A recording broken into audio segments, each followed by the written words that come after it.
خبر شامل کرتے ہیں پنجگور سے ہمارے گدروشیا پوائنٹ کے نمائندہ فرید عمر سے۔ ای سی ڈبلیو پروجیکٹ کے تحت بی آر ایس پی کے اشتراک سے ڈسٹرکٹ ہولڈرز میٹنگ، جس کے مہمان خاص اسسٹنٹ کمشنر پنجگور امجد حسین سومرو تھے، جبکہ میٹنگ میں اے D C Panjgur Salah ud Din, E C W project B R S P K professional coordinator Noor ul Haq قاسی،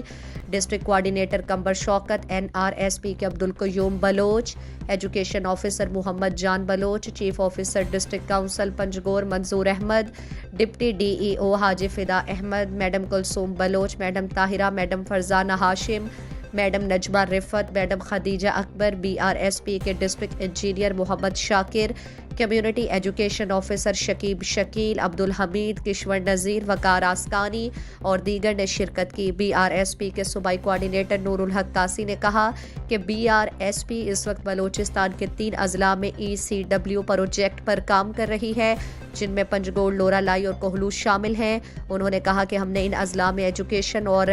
refugees پر فوکس کیا ہوا ہے۔ پنجگور میں ایجوکیشن کی بہتری اور ان بچوں کو جو غربت یا کسی اور وجہ سے اسکول سے دور ہیں، محکمہ ایجوکیشن کے تعاون سے انہیں فیسلٹیز کر کے اسکولز تک لانا ہے اور ساتھ میں ڈسیبلز کو بھی تعلیمی سرگرمیوں کا حصہ بنانا ہمارے پروگرام میں شامل ہے۔ مزید دلچسپ معلومات اور خبروں سے آگاہ ہونے کے لیے Gedrosia point Facebook page, Instagram, Twitter کو فالو اور یوٹیوب چینل کو سبسکرائب کریں۔ بیل آئیکن بٹن دبانا نہ بھولیں۔